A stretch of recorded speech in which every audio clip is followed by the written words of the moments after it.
انبیاء کرام علیہ السلام آئے یکے بعد دیگرے آئے، ہر ایک نے میرے نبی کی آمد کا ذکر فرمایا، میرے نبی کے آنے کی خوشخبری سنائی کہ نبی آخر الزمان آئیں گے، اگر آپ نے ان کا زمانہ پا لیا تو آپ ان کا کلمہ پڑھیں گے اور ان کے نبوت کو آپ کو ماننا پڑے گا۔ ہر نبی نے یہ خوشخبری دی، لیکن کسی نے بھی میرے نبی کے آنے کا ذکر تو کیا، لیکن میرے نبی کا نام کسی نے نہیں بتایا۔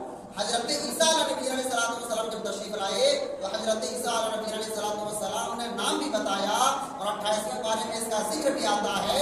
بلکہ اور حضرت عیسیٰ علیہ السلام نے نام بھی فرمایا کہ جو نبی آخر الزمان آئیں گے ان کا نام احمد ہوگا۔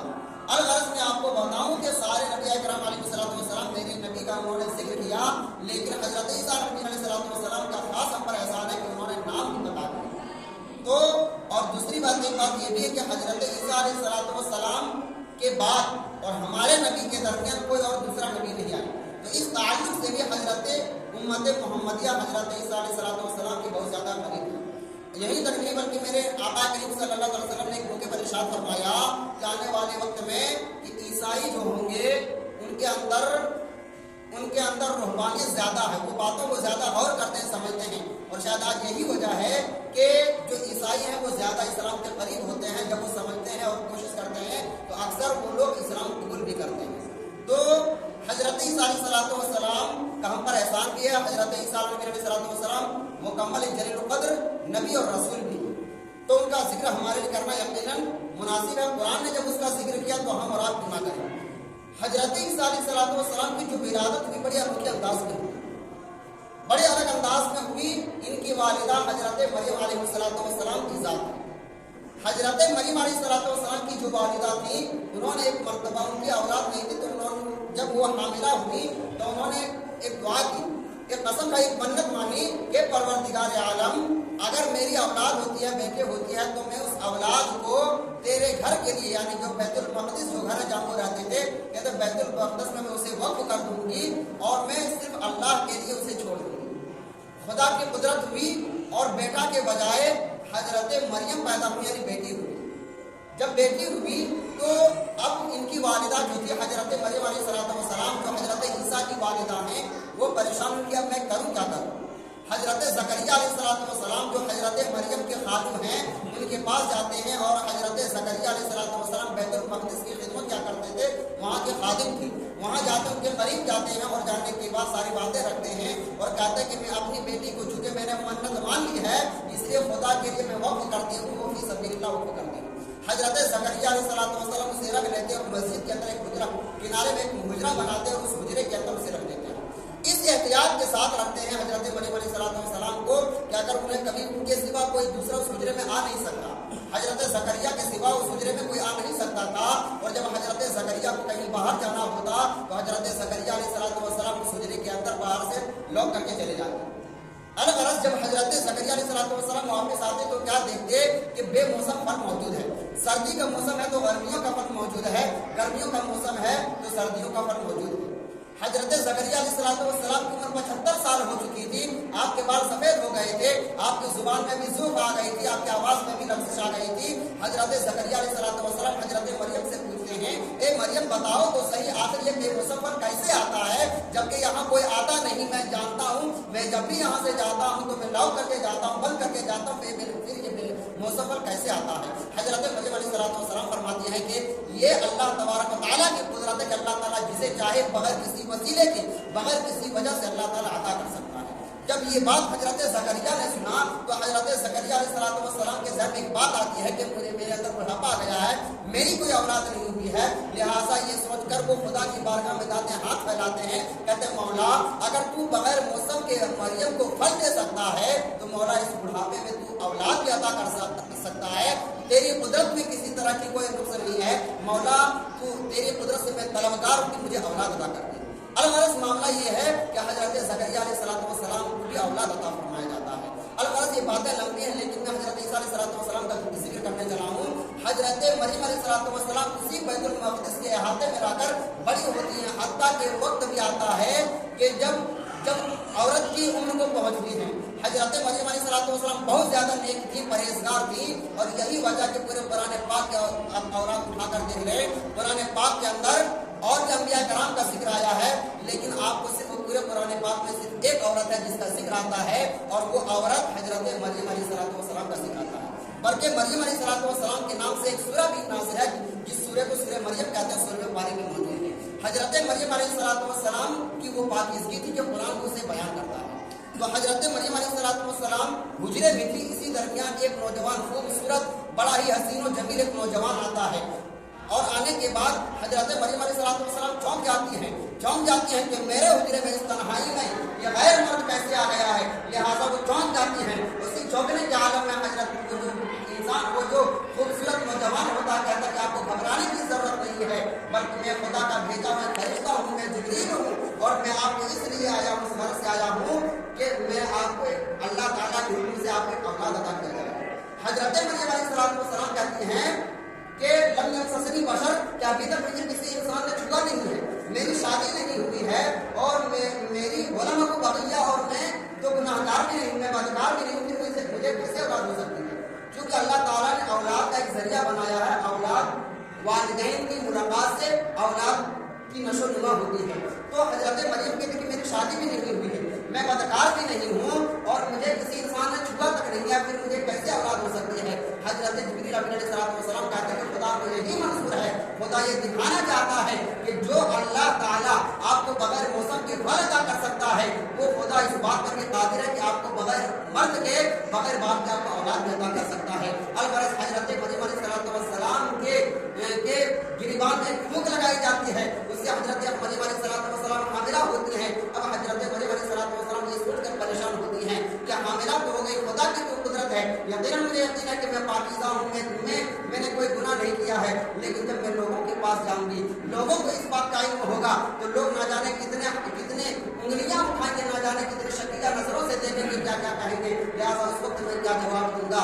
अलगरज वक्त आता है जब मरियम अलैहिस्सलाम को वक्त आ जाता है कि हजरत ईसा अलैहिस्सलाम पैदा होने वाले हैं, खुदा का हुक्म होता है कि आप एक दरख्त के पास चले जाएं। वो एक दरख्त के पास जाते हैं जहाँ खाने के लिए भी कुछ नहीं है, पीने के लिए भी कुछ नहीं है। हजरत मरियम अलैहिस्सलाम सोच ही रही होती हैं कि गैबी आवाज आती है, और उस गैबी आवाज में कहा जाता है मरियम आपको परेशान होने की जरूरत नहीं है, आप अपने पाँव के करीब देखें, वहाँ एक नहर जारी है, एक दरिया जारी है। हजरत मरियम देखती है कि वहाँ एक दरिया जारी हो गया है। कहते हैं कि आप अपने आप के करीब में जो दरख्त है उसे आप हिलाइए। वो दरख्त खजूर का दरख्त था जो सूखा हुआ था, हजरत मरियम अलैहिस्सलाम गुरु से हिलाती हैं, उससे ताज़ा खजूरें आने लगती हैं। हजरत मरियम अलैहिस्सलाम खजूरें खाती हैं, पानी पीते हैं। हजरत ईसा अलैहिस्सलाम की विलादत के बाद सआदत हो जाती है। अब हजरत मरियम अलैहिस्सलाम हजरत ईसा अलैहिस्सलाम को लेकर अपने गांव, अपने मोहल्ले के जानिब जाती हैं। जब मोहल्ले के जानिब जाती हैं, लोग इनके तरफ उंगलियां उठाने लगते हैं, सोचने लगते हैं, लोग उनसे सवाल करते हैं कि बगैर तुख्म के, बगैर बीज के कैसे कोई फल उग सकता है, तुम बताओ तो सही मरियम क्या ऐसा हो सकता है। लोग हजरत मरियम से सवाल करते हैं। हजरत मरियम अलैहिस्सलाम खामोश हो जाती हैं, चुप रहती हैं और इशारा करती हैं कि इस बच्चे से पूछ लो। हजरत मरियम अलैहिस्सलाम कहते हैं कि मैं रोजे से यानी चुप का रोजा रखे हुए हूँ। उस वक्त चुप रहने का भी रोजा हुआ करता था, यानी मैं कुछ नहीं बोलूंगी, मैं सिर्फ चुप रहूंगी। हजरत मरियम अलैहिस्सलाम इशारा करती हैं उस बच्चे के जानिब जो हजरत ईसा अलैहिस्सलाम उनके जानिब इशारा करती हैं।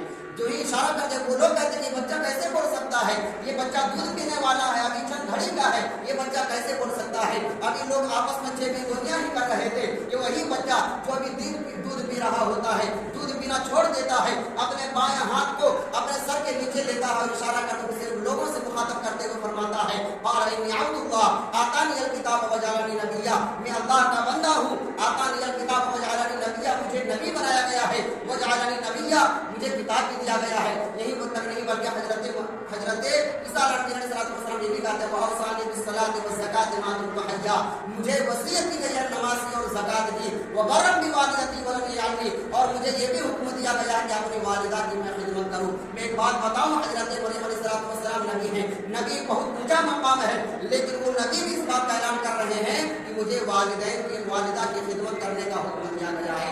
इससे हमें वालिदैन की इज्जत और एहतराम समझ में आती है। अलगरज भी ये कर रहा था, हजरत ईसा अलैहिस्सलाम इशारा बोलना शुरू कर देते हैं। अब वही लोग जो गोइयां कर रहे थे और आपस में इन पर तोहमत लगा रहे थे, फौरन उनकी जुबानें गुम हो जाती हैं, खामोश हो जाती हैं, और हजरत मरियम अलैहिस्सलाम के पाक दामन जो पहले समझते थे वही पाक दामन अभी समझ रहे हैं। अलगरज मैं आपको बताऊं, हजरत ईसा अलैहिस्सलाम उसी वक्त ऐलान करते कि मैं नबी हूँ। हजरत ईसा अलैहिस्सलाम एक ऐसे नबी हैं जिनके मानने वाले को ईसाई नसरानी कहा जाता है।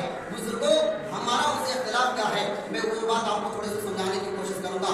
हजरत ईसा अलैहिस्सलाम के जो मानने वाले ईसाई कहलाते हैं, हम प्यारे आका करीम सल्लल्लाहु अलैहि वसल्लम के मानने वाले हैं, उनकी उम्मती हैं। सारे अंबिया कराम को हम मानते हैं, हजरत आदम से लेकर ईसा तक जितने भी सबको हम नबी मानते हैं, बरहक मानते हैं, सबसे मोहब्बत करते हैं, और ये मुसलमान होने की दलील है। अगर कोई मुसलमान ये कहे कि सिर्फ हम अपने नबी को मानते हैं, ईसा को नहीं मानते, मूसा को नहीं मानते, इब्राहिम को नहीं मानते, तो वो इसका ईमान कामिल और मुकम्मल नहीं हो सकता, क्योंकि अल्लाह ताला ने व मलाइकतहु व रुसुलहु व मलाइकतहु सारे नबियों पर ईमान लाना शर्त करार दिया है। तो हम हजरत ईसा अलैहिस्सलाम को नबी मानते हैं, लेकिन जो ईसाई हैं उनके दरमियान ये हुआ कि जब हजरत ईसा अलैहिस्सलाम को लोग नबी मानने लगे, उनकी बातों की तायीद करने लगे, यहूदी हजरत ईसा अलैहिस्सलाम के मानने वाले को बरगलाने लगे।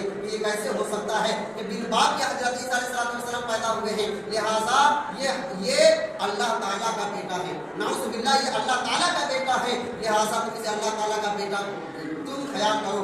और ईसाइयों के ज़हन में ये बात भर दी गई। अब ईसाइयों ने हजरत ईसा अलैहिस्सलाम को अल्लाह ताला का बेटा समझना शुरू कर दिया। यही तक नहीं बल्कि उन्होंने तीन खुदा समझना शुरू कर दिया, एक अल्लाह ताला, दूसरे हजरत मरियम अलैहिस्सलाम जिनके बारे में उनका ये ख्याल है कि हजरत मरियम अलैहिस्सलाम नाउज़ुबिल्लाह खुदा की बीवी है और हजरत ईसा अलैहिस्सलाम अल्लाह ताला के बेटे हैं। ये उनका अकीदा है, जिसकी वजह से हमारा उनसे इख्तिलाफ है। कुरान पाक साफ ऐलान करता है लम यलिद वलम यूलद, कि अल्लाह ताला का ना कोई औलाद है, ना उनके कोई वालिदैन हैं, ना किसी से जना है, ना उनसे कोई जना है। अल्लाह ताला पाक व साफ है इन औलाद से। तो अल्लाह ताला को की जात में उन्होंने शिर्क किया, अल्लाह ताला की वहदानियत में उन्होंने एक और खुदा को शामिल किया।